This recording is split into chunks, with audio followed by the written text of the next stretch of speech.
माह रमज़ान इंतजामात का police commissioner Sai Chaitanya ने अहम मकामात का दौरा करते हुए लिया जायजा।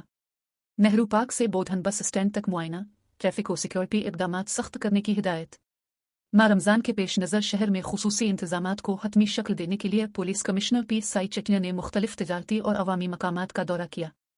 उन्होंने नेहरू पार्क, शमहोगई, अहमदी बाजार, कला रोड और बोधन बस स्टैंड का मुआयना करते हुए मुतालिका अफसरान से मुजव्वज़ा बिजनेस कम्प्लेक्स के क़याम और ताजरों की दुकानों के लिए मुख्तस की जाने वाली जगहों के बारे में तफसीलात हासिल की। कमिश्नर ने हिदायत दी कि ट्रैफिक जाम से बचने के लिए मुअस्सर मनसूबाबंदी की जाए, ताजरों का मुकम्मल रिकॉर्ड रखा जाए और हसास मकामात पर CCTV कैमरे नस्ब किए जाएं।